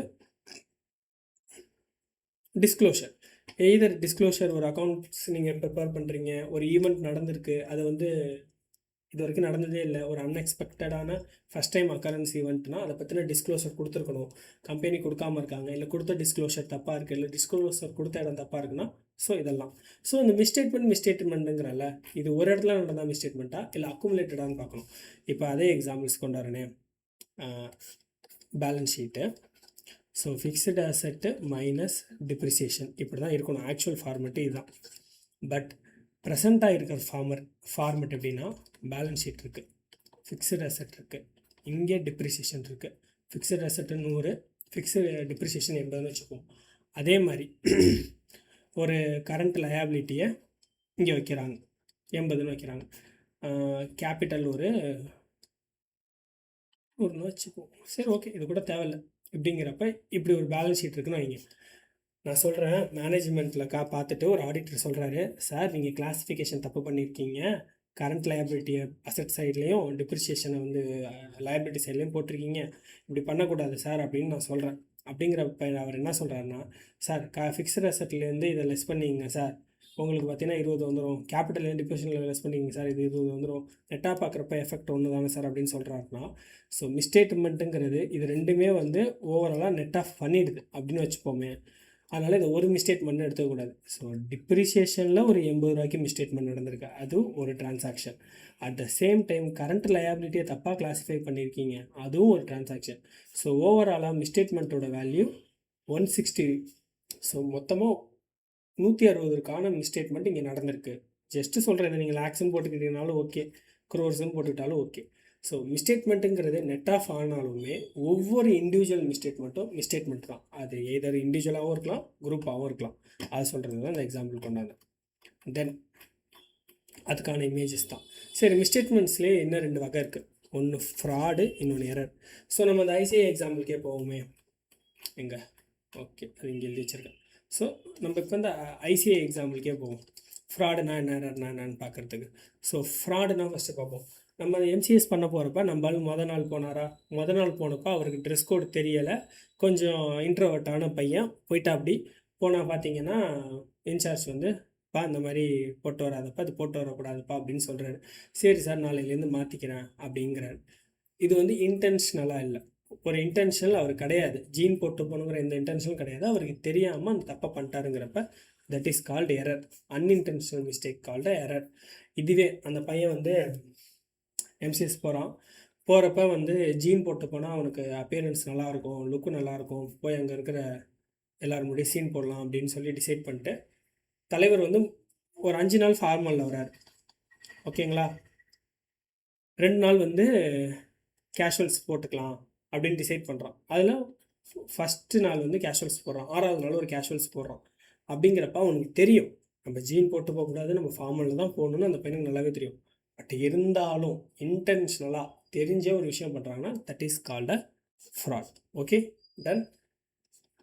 இது பிஸ்னஸ்லேயே நடக்கும். தெரிஞ்ச ஒரு விஷயத்த அமௌண்ட்லேயோ கிளாஸிஃபிகேஷன்லேயோ ப்ரெசன்டேஷன்லேயோ டிஸ்க்ளோஷன்லேயும் பண்ணுறாங்கன்னா that is called a fraud. இப்போ ஃபார் எக்ஸாம்பிள் வந்து ஒரு பேலன்ஸ் ஷீட் இருக்குது. இந்த பேலன்ஸ் ஷீட்டில் கரண்ட் அசெட் ஒரு 50 lakhs இருக்குது, ஃபிக்ஸட் அசெட் ஒரு 50 lakhs இருக்குது அப்படின்னு வச்சுப்போம். இப்போ என்ன பண்ணுறாங்கன்னா கம்பெனிக்கு at the same time current லயபிலிட்டியும் ஒரு 60 lakhs இருக்குது அப்படின்னு வச்சுப்போம். இப்போ ஃபஸ்ட்டு கம்பெனி கரண்ட் அசெட்ஸை விற்று கரண்ட் லயபிலிட்டியை செட்டில் பண்ணணும், அதுதான் பேசிக். அப்படிங்கிறப்ப கம்பெனி என்ன பண்ணுது, நம்மள்ட்ட கரண்ட் அசெட்டை விற்று கரண்ட் லயபிலிட்டி செட்டில் பண்ணணும், நம்மள்ட்ட 10 லட்ச ரூபா வந்து கரண்ட் ரேஷியோ அஃபெக்ட் ஆகும். அதனால் என்ன பண்ணிடுவோம், இந்த வருஷத்துக்கு வந்து கரண்ட் அசெட்டையும் தூக்கி ஃபிக்ஸட் அசெட்டாக எழுதிட்டு, ஸோ ஃபிக்ஸட் அசெட் 50 லட்ச ரூபாலேருந்து 100 லட்ச ரூபா மாற்றிட்டு கரண்ட் அசெட்ஸில் ஒன்றுமே இல்லைங்கிற மாதிரி வச்சுக்க, நம்மளுக்கு அடுத்த வருஷம் பணம் வந்துடும். அப்போ நம்ம தூக்கி செட்டில் பண்ணி கரண்ட் லயபிலிட்டியை செட்டில் பண்ணிக்கலாம். ஏன்னா நம்மள்ட்ட ஃபிக்ஸட் அசெட் நிறையா இருக்குது, அது வேல்யூ கூட போகும், அதை வச்சு நம்ம ஷேர் ஹோல்டர்ஸை ஒரு பூசி மொழிவிடலாம் அப்படின்னு சொல்லி நினைக்கிறாங்க. பட் இந்த இடத்துல அமௌண்ட்டும் தப்பு, கிளாஸிஃபிகேஷன் தப்பு, ப்ரெசன்டேஷன் தப்பு அப்படிங்கிற மாதிரிலாம் இருக்குன்னா இது இன்டென்ஷனலாக மேனேஜ்மெண்ட் ஷேர் ஹோல்டர்ஸ் ஏமாத்துறதுக்காக பண்ணுறாங்கன்னா that is called a misstatement. Okay, that is called a fraud. மிஸ்டேட்மெண்ட்டுக்குள்ளே fraud. Okay, intentional misstatement, non intentional misstatement. எரர்னா அன்இன்டென்ஷனலாக பண்ணுறது. டன். இப்போ மெயினான கான்செப்டுக்குள்ளே வந்துட்டோம். Applicable financial reporting framework. நான் 2-3 இடத்துல சொன்னேன் ஏஎஃப்ஆர்எஃப்னா என்னன்னு சொல்கிறேன்ட்டு. ஏஎஃப்ஆர்எஃப்னா தான் applicable financial reporting framework. So நம்ம எல்லாருக்குமே தெரியும், மோஸ்ட்லி எல்லாருமே நம்ம கிரிக்கெட் பார்த்துருப்போம், சிஎஸ்கே, ஆர்சிபி, எம்ஐன்ட்டு. ஸோ ஒரு கிரிக்கெட் இருக்குன்னா அதுக்கு ஒரு செட் ஆஃப் ரூல்ஸ் இருக்குது. இதான் பிச்சு, பவர் பிளேக்குள்ளே ஃபீல்டர்ஸ் இங்கே நிற்கணும், ஸ்ட்ரைட்ஸில் ஆள் நிற்கக்கூடாது, இந்த ஸ்ட்ரைட்ஸில் ஆள் நிற்கக்கூடாது அப்படின்னு சொல்லிட்டு ஒரு ஓவருக்கு 6 பால், இது தாண்டா ஒய்டு, அது தாண்டா நோ பால், இப்படி அடித்தா 4, அப்படி அடித்தா 6 set of rules and regulations இருக்குது. செஸ்ஸு ஓகேவா, செஸ் இருக்குது. செஸ்லேயும் பார்த்தீங்கன்னா 64 கட்டம், 64 கட்டத்துக்குள்ளே தான் செஸ் நடக்கணும். அட் த சேம் டைம் வந்து ஒவ்வொரு காயினுக்கும் ஒவ்வொரு விதமான கேரக்டர் இருக்குது. சோல்ஜர் இப்படி போவார், குதிரை அப்படி போகும், ராணி வந்து எல்லா கட்டமும் போவாங்க, ராஜா சிங்கிள் மூவ் தான் பண்ணுவார், யானை ஸ்ட்ரைட்டாக போகும், மந்திரி கிராஸில் போகும்ன்ட்டு செட் ஆஃப் ரூல்ஸ் இருக்குது. அட் த சேம் அதே மாதிரி தான் ஃபுட்பாலுக்கும் செட் ஆஃப் ரூல்ஸஸ் இருக்குது. ஸோ இந்த மாதிரி ஒவ்வொரு கேமுக்கும் ஒரு ரூல்ஸ் அண்ட் ரெகுலேஷன்ஸ் இருக்குல்ல, that is called a framework. So இந்த rules and regulations called a framework. So ஒவ்வொரு கேமோட நேச்சரை பொறுத்தும், அந்த கேமோட ஆப்ஜெக்டை பொறுத்தும் இங்கே வந்து ஸ்கோர் பண்ணணும், இதில் வின் பண்ணணும். இது அல்டிமேட்லி எல்லாத்துலேயும் வின் பண்ணணும். சொல்கிறேன், ஒரு 20 ஓவர் மேட்ச்னா அதுக்கு தகுந்த ஸ்ட்ராட்டஜி, ஒரு 50 ஓவர் மேட்ச்னா அதுக்கு தகுந்த ஸ்ட்ராட்டஜி, ஒரு டெஸ்ட் மேட்ச்னா அதுக்கு தகுந்த ஸ்ட்ராட்டஜி, ஒரு ஃபுட்பால்னால் ஃபஸ்ட்டு 45 மினிட்ஸில் எப்படி, அடுத்த 45 மினிட்ஸில் எப்படிங்கிறதுலாம் இருக்குல்ல, அந்த மாதிரி. ஸோ ஒவ்வொரு கேமோட நேச்சரை பொறுத்தும், ஒவ்வொரு கேமோட ஆப்ஜெக்டிவ் பொறுத்தும், அண்டு ஒவ்வொரு கேமோட எந்த ஏரியாவில் எப்படிப்பட்ட இருக்கோ அதுக்கு தகுந்த மாதிரி set of rules and regulations frame பண்ணியிருக்காங்களே, that is called a framework. Okay, ஜென்ரலாக ஃப்ரேம் ஒர்க்னால் இதான் மீனிங். இப்போ நம்ம கண்டென்ட்டுக்குள்ளே போகலாம். அப்ளிகபிள் ஃபினான்ஷியல் ரிப்போர்ட்டிங் ஃப்ரேம் ஒர்க்னால் என்னென்னு பார்ப்போம். இன் பிஸ்னஸ் வியூவில் பார்க்க போகிறோம். ஓகே, அங்கே சும்மா ஜென்ரல் பர்பஸ்க்கு பார்த்தோம், இப்போ இங்கே பிஸ்னஸ் வியூவில் பார்க்க போகிறோம். Applicable financial reporting frameworks refers to the financial reporting framework. Applicable financial ஏஎஃப்ஆர்எஃப்னா அது ஒரு ஃப்ரேம் ஒர்க். அதை யார் அடாப்ட் பண்ணுறா? Adopted by management, not an auditor. Management தான் அடாப்ட் பண்ணுது. In preparing and presenting financial statement that is acceptable in view of the nature of the entity and the objective of the financial statements. So AFRFங்கிறது ஒரு framework means set of rules and regulations. ஓகேவா, அந்த rules and ரெகுலேஷன்ஸை யார் adopt பண்ணுறா? By management. ஏன் இந்த rules and ரெகுலேஷன்ஸை management adopt பண்ணுறாங்கன்னா, financial ஸ்டேட்மெண்ட்டை ப்ரிப்பேர் பண்ணுறதுக்கும் ப்ரெசென்ட் பண்ணுறதுக்கும். அந்த ஃபினான்ஷியல் ஸ்டேட்மெண்ட்டை எப்படி ப்ரிப்பேர் பண்ணணும், அந்த ஃபினான்ஷியல் ஸ்டேட்மெண்ட்டை ஏன் ப்ரிப்பேர் பண்ணணும் அப்படின்னா, ஒரு ஃபினான்ஷியல் ஸ்டேட்மெண்ட்டோட அந்த என்டிட்டியோட நேச்சருக்கு ரிலேட்டபிளான ஒரு ஃபினான்ஷியல் ஸ்டேட்மெண்ட்டை தான் ப்ரிப்பேர் பண்ணணும். அந்த என்டிட்டியோட ஆப்ஜெக்டிவ், அந்த என்டிட்டியோட பர்பஸ்க்கு தகுந்த ரிசல்ட்டை கொடுக்குற மாதிரியான ஒரு ஃபினான்ஷியல் ஸ்டேட்மெண்ட்டை ப்ரிப்பேர் பண்ணணும். ஸோ ஒரு ப்ராஃபிட் ஓரியன்டான பிஸ்னஸ் எப்படி ட்ரேடிங் அண்ட் பிஎன்எல் போட்டு நம்ம ப்ராஃபிட் அரைவ் பண்ணுறோம், இதே ஒரு சர்வீஸ் செக்டாருக்கு பார்த்தீங்கன்னா இன்கம் அண்ட் எக்ஸ்பெண்டிச்சர் போட்டு சர்ப்ளஸாக டெஃபிசிட்டான்னு பார்க்குறோம். அந்த மாதிரி தான். So nature of the entity, objective of financial statement, அந்த பிஸ்னஸோட நேச்சர் என்ன, அண்ட் இந்த ஃபினான்ஷியல் ஸ்டேட்மெண்ட் போடுறதுனால அதோட பர்பஸ் என்ன, அப்படிங்கிறது இது ரெண்டுத்தை பேஸ் பண்ணி ஒரு செட் ஆஃப் ரூல்ஸ் அண்ட் ரெகுலேஷன்ஸை மேனேஜ்மெண்ட் அடாப்ட் பண்ணிக்குதுன்னா that is called applicable financial reporting framework. So example accounting standards. இந்தியாவில் ஸ்மால் கம்பெனிஸ்லாம் அக்கௌண்டிங் ஸ்டாண்டர்ட்ஸ் ஃபாலோ பண்ணணும். ஷெட்யூல் 3 லிஸ்டட் என்டிட்டிஸ்லாம் இருக்காங்கன்னா அவங்க மேண்டேட்ரியாக ஷெட்யூல் 3 ஃபாலோ பண்ணணும். அடுத்தது ICAI guidance notes. ICAI guidance note கொடுக்குறாங்க. இன்டர்நேஷ்னல் லெவலில் போனீங்கன்னா நீங்கள் போய் ஏஎஸ்ஓ இண்டேஸோ எடுத்துகிட்டு போக முடியாது. அங்கே இன்டர்நேஷ்னல் லெவலில் ஒரு பிஸ்னஸ் பண்ணிட்டீங்கன்னா ஐஎஃப்ஆர்எஸ் தான் ஃபாலோ பண்ணணும் ரூல்ஸ் இருக்குன்னா that is called AFRF applicable financial reporting framework. Okay done. அடுத்தது இப்போ ஜென்ரல் பர்பஸ் ஃப்ரேம்வொர்க்னால் என்னன்னு வரும். ஓகே இப்போ உங்களுக்கு அப்ளிகபிள் ஃபினான்ஷியல் ரிப்போர்ட்டிங் ஃப்ரேம்வொர்க்னால் என்னென்னு ஒரு ஐடியா கிடச்சிருக்கும். இப்போ அதுலேருந்து பிரிக்கிறோம். ஓகே, ஒரு அப்ளிகபிள் ஃபினான்ஷியல் ரிப்போர்ட்டிங் ஃப்ரேம்வொர்க்குங்கிறது பார்த்தீங்கன்னா ஒரு பெரிய கல்லுன்னு வச்சுப்போம், ஒரு பெரிய சிவரு, அது சின்ன சின்ன செங்கலாக பேத்தெடுக்க போகிறது தான் அடுத்தடுத்த கண்டென்ட் எல்லாமே. இதெல்லாம் ஈஸியாக தான் இருக்கும். ஏஎஃப்ஆர்எஃப்னா என்னன்னு புரிஞ்சுக்கிட்டிங்கன்னா ஜென்ரல் பர்பஸ் ஃப்ரேம்வொர்க்லாம் ஈஸியாக இருக்கும். சரி, ஓகே, ஜென்ரல் பர்பஸ் ஃப்ரேம்வொர்க்னால் என்னென்னு பார்ப்போம். General purpose reporting framework designed to meet the common financial information needs of wide range of users. ஓகேவா? ஜென்ரல் பர்பஸ் ஃப்ரேம்வொர்க்னால் என்னென்னா ஒரு என்டிட்டி இருக்குது, இல்லை ஏதோ ஒரு விஷயம் ஒரு என்டிட்டி இருக்குது அப்படிங்கிற பட்சத்தில் அந்த என்டிட்டி ஒரு ரிப்போர்ட்டிங் ஃப்ரேம்வொர்க்கை அடாப்ட் பண்ணுது. ரிப்போர்ட்டிங் ஃப்ரேம்வொர்க் மீன்ஸ் ஒரு செட் ஆஃப் ரூல்ஸ் அண்ட் ரெகுலேஷன்ஸை அடாப்ட் பண்ணிக்குது. ஸோ ஒரு என்டிட்டி ஒரு ரிப்போர்ட்டிங் ஃப்ரேம்வொர்க்கை அடாப்ட் பண்ணுது. ஏன் அதை அடாப்ட் பண்ணுதுன்னா அது ஃபினான்ஷியல் இன்ஃபர்மேஷனை ப்ரொவைட் பண்ணணும். யாருக்கு அந்த ஃபினான்ஷியல் இன்ஃபர்மேஷனை ப்ரொவைட் பண்ணணும்? Wide range of users. So நிறைய வைட் ரேஞ்ச் ஆஃப் யூசர்ஸுக்கு அது ஃபினான்ஷியல் ஸ்டேட்மெண்ட்டை கொடுக்கணும். இப்போ நம்ம மேலே பார்த்தோம், 8 பேர் பார்த்தோம். Share holders, employee, government, creditors, financial institutions, management, இவங்களுக்கெல்லாம் ஃபினான்ஷியல் ஸ்டேட்மெண்ட் சொல்லணும். ஸோ இந்த 8 விதமான ரொம்ப இன்னும் அதிகபட்சமான யூசர்ஸுக்கு தேவையான இன்ஃபர்மேஷனை கொடுக்கறதுக்காக ஒரு ரூல்ஸ் அண்ட் ரெகுலேஷன்ஸ், ஒரு ஃப்ரேம் ஒர்க்கை ஒரு என்டிட்டி அடாப்ட் பண்ணியிருக்குன்னா that is called a general purpose framework. So அந்த ஜென்ரல் பர்பஸ் ஃப்ரேம் ஒர்க்கில் என்னென்னலாம் இருக்குன்னா fundamental accounting assumptions are used in this type of framework. So fundamental accounting அசம்ஷன்லாம் அங்கே யூஸ் பண்ணியிருப்பாங்க. So compliance with GAAP, general auditing accounting principle, அடுத்தது வந்து applicable financial reporting framework, annual preparation, அதாவது பீரியடிக்லி கரெக்டாக ஏப்ரல் டு மார்ச் தான் அப்படிங்கிற மாதிரி. ஓகேவா? அதெல்லாம் compliances framework, fair presentation framework நம்ம ஃபர்தராக கீழே இருக்கு பார்க்கலாம். இப்போ ஒரு ஜென்ரல் பர்பஸ் ஃப்ரேம்வொர்க்கை அடாப்ட் பண்ணி, அதாவது வைட் ரேஞ்சஸ் யூசர்ஸ்க்கான இன்ஃபர்மேஷனை ப்ரொவைட் பண்ணுறதுக்காக ஒரு ரூல்ஸ் அண்ட் ரெகுலேஷன்ஸை மேனேஜ்மெண்ட் அடாப்ட் பண்ணி ஒரு ஃபினான்ஷியல் ஸ்டேட்மெண்ட்டை ப்ரிப்பேர் பண்ணுறாங்கன்னா that is called general purpose financial statement. Done. அடுத்தது ஸ்பெஷல் பர்பஸ் ஃப்ரேம்வொர்க்குன்னு ஒன்று இருக்கணும். நான் அதை ரெடி பண்ணுறப்ப விட்டுட்டேன், நான் இப்போ சொல்கிறேன். ஜென்ரல் பர்பஸ் ஃப்ரேம்வொர்க்னால் என்ன சொன்னேன்? வைட் ரேஞ்ச் ஆஃப் யூசர்ஸ்ன்னு சொன்னேன். ஸ்பெஷல் பர்பஸ் ஃப்ரேம்வொர்க்கு அப்படின்னா என்னென்னா ஸ்பெசிஃபிக் யூசருக்காக, ஸ்பெசிஃபிக் யூசரோட எக்ஸ்பெக்டேஷனுக்காக, ஸ்பெசிஃபிக் யூசரோட ரெகுலேஷன்ஸ் அண்ட் அவர் சொன்ன ரூல்ஸ் படி தான் ஒரு ஃபினான்ஷியல் ஸ்டேட்மெண்ட்டை மேனேஜ்மெண்ட் ப்ரிப்பேர் பண்ணுதுன்னா that is called special purpose framework. So இப்போ வந்து எப்படி எக்ஸாம்பிளுக்கு சொல்லலாம், ஏ கம்பெனிங்கிற ஒன்று இருக்குது, அது வந்து பி கம்பெனியை அக்வயர் பண்ண போகுது அப்படின்னு வச்சுப்போம். ஏ கம்பெனி பி கம்பெனியை அக்வயர் பண்ண போகுது அப்படிங்கிறப்ப ஏ கம்பெனி என்ன சொல்லுது, பி கம்பெனி அதோட ஃபினான்ஷியல் ஸ்டேட்மெண்ட்டை ஏ கம்பெனிகிட்ட கொடுக்குது. எந்த பேசிஸில் இந்த ஃபினான்ஷியல் ஸ்டேட்மெண்ட் இருக்குன்னா அக்ரூவல் பேசிஸில் இருக்குது. பட் ஏ கம்பெனி பி கம்பெனிகிட்ட என்ன சொல்லுதுன்னா, தம்பி நீ அக்ரூவல் பேசிஸ்லலாம் என்கிட்ட கொடுக்காத, கேஷ் பேசிஸில் எனக்கு ப்ரிப்பேர் பண்ணித்தா, உன்னோட லிக்விடிட்டி உன்கிட்ட இருக்கிற கேஷ்லாம் எனக்கு தெரியணும் அப்படிங்குது.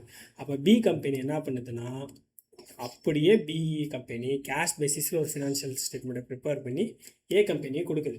ஸோ இங்கே யூசருங்கிறது யார்? ஏ கம்பெனி மட்டும்தான். வேறு யாருக்கும் அந்த ஃபினான்ஷியல் ஸ்டேட்மெண்ட்டை பி கம்பெனி கொடுக்க போகிறது கிடையாது. ஏன்னா ஏ கம்பெனி தான் பிஏ வாங்க போகிறோம். ஸோ யூசர் ஏ சொன்ன ரெகுலேஷன்ஸ் எனக்கு கேஷ் பேசிஸில் ஒரு ஃபினான்ஷியல் ஸ்டேட்மெண்ட்டை ப்ரிப்பேர் பண்ணித்தான்ட்டு, பி கம்பெனி அந்த யூசர் சொன்னதுக்காக அதே விஷயத்தை ஃபாலோ பண்ணி அப்படியே ஒரு ஃபினான்ஷியல் ஸ்டேட்மெண்ட்டை ப்ரிப்பேர் பண்ணி ஏகிட்ட இந்தாங்க ஐயா வச்சுக்கோங்க அப்படின்னு சொல்லி கொடுக்குறதில்ல. That is called a special purpose framework. So as per requirement படி எக்ஸாக்ட்லி யூசர் சொல்கிறபடி ஒரு ஃபினான்ஷியல் ஸ்டேட்மெண்ட்டை ஒரு ரூல்ஸ் அண்ட் ரெகுலேஷன்ஸை அடாப்ட் பண்ணி ஒரு ஃபினான்ஷியல் ஸ்டேட்மெண்ட் ப்ரிப்பேர் பண்ணுறாங்கன்னா தட் இஸ் அந்த ரூல்ஸ் அண்ட் ரெகுலேஷன்ஸ் அடாப்ட் பண்ணிக்கிறதுக்கு பேர் ஸ்பெஷல் பர்பஸ் ஃப்ரேம்வொர்க். அந்த ஃப்ரேம்வொர்க்கை யூஸ் பண்ணி ஒரு ஃபினான்ஷியல் ஸ்டேட்மெண்ட் ப்ரிப்பேர் பண்ணுறாங்க, that is called special purpose financial statement. டன்னா. Next compliances framework. இப்போ தான் நம்மளுக்கு வேலை ஆரம்பிக்கும். டன். ஸோ கம்ப்ளைன்சஸ் ஃப்ரேம் ஒர்க்கும் ஸ்பெஷல் பர்பஸ் ஃப்ரேம் ஒர்க் மாதிரியே தான். ஸோ ரெண்டுமே கிட்டத்தட்ட ஒன்று தான். ஒருத்தவங்க மறு வச்சா மாறு வேஷங்கிற கதை தான் கம்ப்ளைன்சஸ் ஃப்ரேம் ஒர்க். சரி வாங்க பார்ப்போம். It refers to a framework where financial statements prepared and presented exactly in accordance with the requirement of such a framework without any deviations. So ஒரு ஸ்பெஷல் பர்பஸ் ஃப்ரேம் ஒர்க் படியே same தான். அந்த frame ஒர்க்கை adapt பண்ணிட்டாங்கன்னா அதுலேருந்து deviate ஆகாமல் just அதுக்கு மட்டும் செவிசாச்சு ஒரு விஷயத்தை ரெடி பண்ணி கொடுக்குறாங்க அப்படின்னா that is called a special purpose compliances framework. The words true and fair view to not appear in the in this, ஓகேவா, in this financial statement in the type of framework. Okay done. So compliances frame ஒர்க்கில் ஒரு auditor ஒரு வேலையை பார்த்துட்டு ஒரு report issue பண்ணுறாங்க, ஒரு report கொடுக்குறாங்க, ஒரு ஃபினான்ஷியல் ஸ்டேட்மெண்ட் ப்ரிப்பேர் பண்ணி தராங்கன்னா அதில் ஆடிட்டர் ஒப்பீனியன் கொடுத்தாரு இல்லை ஆடிட்டர் அதை பற்றி சொல்கிறாருன்னா அதில் ட்ரூ அண்ட் ஃபேருங்கிற வேர்டு இருக்காது. ட்ரூ அண்ட் ஃபேருங்கிற வேர்டுக்கான மீனிங் ரொம்ப பெருசு, அது ரொம்ப முக்கியமான வேர்ட்ஸும் கூட. அதை நம்ம சாப்டர் 1 பார்ப்போம். அடுத்தது, most of the special purpose financial statements are prepared as per compliances framework. So special purpose financial statements எல்லாமே compliances framework பேஸ் பண்ணி தான் ப்ரிப்பேர் பண்ணுறாங்க. டன். அடுத்தது fair presentation framework. So fair presentation ஃப்ரேம்ஒர்க்கு வருவோம். அதுக்கு முன்னாடி எனக்கு ஒரு கொஸ்டின்ஸ். ஸோ இப்போ நம்ம ஃபினான்ஷியல் ஸ்டேட்மெண்ட்ஸ் பார்த்தோம்ல, அதை 2 விதமாக பார்க்கணும், நம்ம டிசைட் பண்ணணும். என்னென்ன விதமாக பார்க்கணும்னு டிசைட் பண்ணோம். ஒன்று கான்செப்ஷுவலாக பார்க்கணுமா, ஆர் வந்து ஜஸ்ட்டு ரூல்ஸை ஸ்ட்ரிக்டாக ஃபாலோ பண்ணணுமான்னு பார்த்தோம்.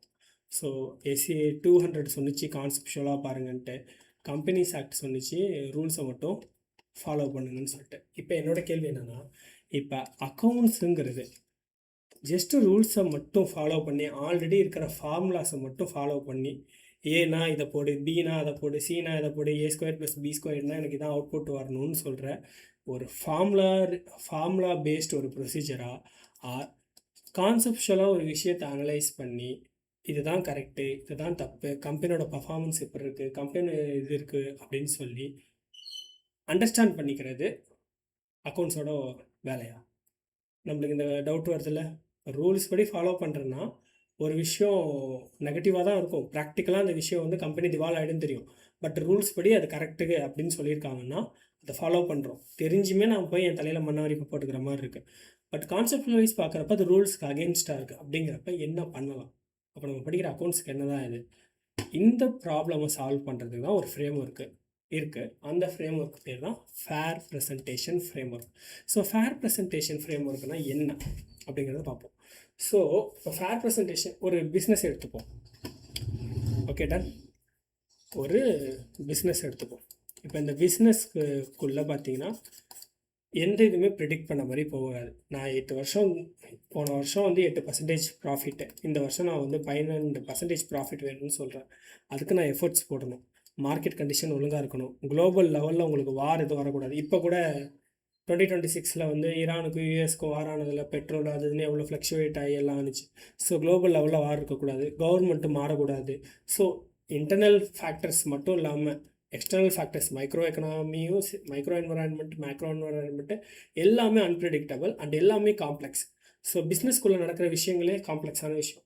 அப்படிங்கிறப்ப ஜஸ்ட்டு ஒரு செட் ஆஃப் ஒரு சென்டிமீட்டர், ஒரு மீட்ரு மாதிரி ஒரு மீட்ரு வச்சு ஒரு 2 கோடை போட்டு இதுக்குள்ளே மட்டும்தான் பிஸ்னஸ் இப்படி போகணும், இதை தாண்டி பிஸ்னஸ் இப்படிலாம் போகக்கூடாது, ஜஸ்ட்டு ரூல்ஸை மட்டும் ஃபாலோ பண்ணணும்னு சொல்லி ஒரு ஆக்ட் சொல்லுதுன்னா அதை வச்சு நம்மளால் எதுவும் பண்ண முடியாது. ஆக்சுவலாக அது வந்து தப்பு. அப்படிங்கிறப்ப ஃபேர் ப்ரெசன்டேஷன் ஃப்ரேம் ஒர்க் என்ன சொல்லுதுன்னா, ஓகே நீங்கள் இந்த செட் ஆஃப் ரூல்ஸ் அண்ட் ரெகுலேஷன்ஸை ஃபாலோ பண்ணுங்கள், அது மெயின். நம்ம வந்து இந்த 2 கோடு இருக்குன்னா இந்த 2 கோட்டுக்குள்ளே பிஸ்னஸை பண்ணுங்கள். பட் நீங்கள் இந்த கோட்டையும் தாண்டலாம், இந்த ரூல்ஸையும் நீங்கள் தாண்டலாம். எப்போ தாண்டலாம்னா, இந்த ரூல்ஸை நீங்கள் தாண்டி ஒரு செட் ஆஃப் ரூல்ஸ் அண்ட் ரெகுலேஷன்ஸை நீங்கள் அடாப்ட் பண்ணிக்கிறீங்க. இந்த 2 நான் சொன்ன கம்பெனிஸ் ஆக்ட் சொன்ன ரூல்ஸ் அண்ட் ரெகுலேஷன்ஸ் தாண்டி நீங்கள் இன்னும் சில விஷயங்களை அடாப்ட் பண்ணிக்கிட்டு இன்னும் பெட்டரான ஒரு ஃபினான்ஷியல் ஸ்டேட்மெண்ட்டை பெட்டர் அண்டர்ஸ்டாண்டிங்கோட பெட்டர் இன்ஃபர்மேஷன் ப்ரொவைட் பண்ணுற ஒரு விஷயத்தை உங்களால் ப்ரொவைட் பண்ண முடியுதுன்னா, go and follow that financial reporting ஃப்ரேம் ஒர்க்னா that is called fair presentation framework. So இந்த ரெண்டு விஷயத்துக்கும் உள்ள குழப்பத்தை நான் கேட்ட கேள்வியை fair presentation framework answer பண்ணுது. அந்த ஃப்ரேம் ஒர்க் வந்து நம்மளுக்கான ஆன்சர்ஸை கொடுக்குது. இங்கே என்ன சொல்லுதுன்னா, it refers to a framework where financial statements are prepared and presented in accordance with the requirement of such a framework. இங்கேயும் அதே தான், ஜஸ்ட் கம்ப்ளைன்சஸ் ஃப்ரேம் ஒர்க் மாதிரி எக்ஸாக்டாக நான் வந்து என்னோடய யூசர்ஸ் எக்ஸ்பெக்ட் பண்ணுற மாதிரி இல்லை ஸ்பெசிஃபிக் யூசர் எக்ஸ்பெக்ட் பண்ணுற மாதிரியோ நான் ஒரு ஃபினான்ஷியல் ஸ்டேட்மெண்ட்டை ப்ரிப்பேர் பண்ணுறேன், இல்லை அந்த ரூல்ஸ் அண்ட் ரெகுலேஷன்ஸை அடாப்ட் பண்ணிக்கிறேன். அது மட்டும் நான் பண்ணலை. இந்த இடத்துல அண்டுங்கிற ஒரு வார்த்தை இருக்குது, அதான் முக்கியம்.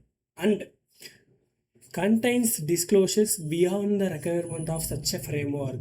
அது எய்தர் எக்ஸ்பிளிசிட்டாகவும் இருக்கலாம், இம்ப்ளிசிட்டாகவும் இருக்கலாம். ஸோ அதை அடாப்ட் பண்ணது மட்டும் இல்லாமல் இதை மட்டும் அடாப்ட் பண்ணனா என்னால் சஃபிஷியண்ட்டான இன்ஃபர்மேஷன் கொடுக்க முடியாதுன்னு மேனேஜ்மெண்ட் டிசைட் பண்ணுது. அதனால் எக்ஸ்ட்ராவாக இன்னும் கொஞ்சமும் நான் சொல்லித்தரேன், எக்ஸ்ட்ராவாக இன்னும் கொஞ்சம் இன்ஃபர்மேஷன் நான் யூசர்ஸ்க்கு ப்ரொவைட் பண்ணுறேங்கிறது தான் fair presentation framework. So ஓகேவா, எள்ளுன்னா எண்ணெயாக அணிக்கிறது அப்படிங்கிற மாதிரி சொல்லலாம்.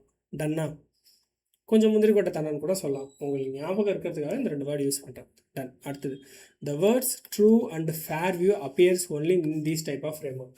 ஸோ இந்த ஃப்ரேம் ஒர்க்கில் மட்டும்தான், ஃபேர் ப்ரெசன்டேஷன் ஃப்ரேம் ஒர்க்கில் ஒரு விஷயத்தை ப்ரிப்பேர் பண்ணுறாங்கன்னா அதில் தான் ட்ரூ அண்ட் ஃபேருங்கிற விஷயத்தை யூஸ் பண்ணுவாங்க. ட்ரூனா ரூல்ஸ் படி கரெக்டாக இருந்தால் அது ட்ரூ. ஃபேர்னா கான்செப்ஷுவல் வைஸ் அது கரெக்டாக இருந்தால் ஃபேர். ரூல்ஸ் ஈவந்தோ தப்பாக இருந்தாலும் ரூல்ஸை நீங்கள் பிரேக் பண்ணி கூட ஃபேரை வந்து அப்ரோச் பண்ணலாம். அதை ஃபேர் ப்ரெசன்டேஷன் ஃப்ரேம் ஒர்க் வந்து அக்னாலஜ் பண்ணிக்குது. ஈவந்தோ நீங்கள் ஜென்ரல் அக்செப்டட் அக்கௌண்டிங் ரூல்ஸை பிரேக் பண்ணி கூட ஒரு ஃபேர் ப்ரெசன்டேஷன் ஃப்ரேம் நீங்கள் அச்சீவ் பண்ணலாம். டன். ஓகே, இது இந்த மேலே பார்த்த ஃப்ரேம் ஒர்க்ஸோட ஒரு மேப்பு. டன். சரி, ஓகே, இப்போ ஒரு ப்ராக்டிக்கலான ஒரு எக்ஸாம்பிளுக்கு வருவோம். எனக்கு தெரிஞ்சு எல்லாம் பார்த்துருப்பீங்க. குண்டூர்காரமா அந்த படம், இல்லைனா அந்த த்ரிஷாவும் யாரும் நடித்த படம் லட்கி லடிக்கி என்ன லடிக்கி, அந்த ஒரு பாட்டு இருந்துச்சுல, தெலுங்கில் அது எப்படியோ இருந்துட்டு போகுது. ஆனால் அதே டோனை அதே மியூசிக்கை அப்படியே காப்பி பண்ணுறதுன்னு சொல்லிட்டு தமிழில் ஒரு டப்பிங் பண்ணியிருந்தானுங்கள்ல, நல்லா இருந்துச்சா? ஒரு காமெடி பீஸாக இருந்துச்சு. அதே மாதிரி குண்டூர்காரத்தில் ஒரு பாட்டு வருமே, ஸ்ரீலீலாவுக்கும் மகேஷ் பாபுக்கும், அதை இங்கே தமிழில் டப் பண்ணி போகிறேன்னு சொல்லி கலாச்சி விட்டுருந்தானுங்க. ஸோ ஒரு விஷயம் வந்து சொல்கிறேன், ஒரு விஷயம் வந்து அப்படியே அடித்தான் காப்பி அடிக்கிறப்ப அதோட இது கெட்டு போகுது, அதோட குணச்சித்திரம் கெட்டு போகுது, அதுக்கான சிறப்பியல்புகள்லாம் மாறுதுங்கிறப்ப அதை அப்படியே காப்பி அடிக்கணும்னு அவசியம் இல்லை. அதை கொஞ்சம் பெட்டராக காப்பி அடிக்கலாம், பெட்டராக இம்ப்ரூவைஸ் பண்ணலாம். இப்போ கில்லி படம், மகேஷ் பாபு தெலுங்கில் நடித்தது ஒக்கடு. அதில் பார்த்தீங்கன்னா இருக்கிற சாங்ஸ் எதுவுமே கில்லி படத்தில் விஜய்க்கு கிடையாது, வித்யாசாகர் மொத்தமாக மாற்றிருப்பார். அதே மாதிரி தான் போக்கிரியில் மகேஷ் பாபு விஜய் எல்லாம் தெலுங்கு படம் இப்போதே எல்லா தெலுங்கு படத்துலேயும் விஜயா நடிச்சிருக்காரு. ஸோ இந்த மாதிரி இருக்குன்னு வைங்க. தெலுங்கு ஆடியன்ஸுக்கு ஒக்கடு நல்ல படம், ஆனால் அதே அடித்தான் காப்பியாக கொண்டாந்து தமிழ் ஆடியன்ஸை கொடுத்தா எவனும் பார்த்துருக்க மாட்டான். பிரேமம் மலையாளத்தில் அவ்வளோ நாள் ஒன்றுச்சு, அதை அப்படியே காப்பி அடித்து கொண்டு போய் தெலுங்கில் கொண்டு போய் நீட்டினான். பகவத் கேசரி வேறு கண்ணு முன்னாடி வந்து போகுது. ஓகே, அதுக்கு தெலுங்கில் பிரேமம் ஓடலையில் எனக்கு தெரிஞ்சு ஜனநாயகனும் எப்படி இருக்குன்னு தெரில, பார்ப்போம்.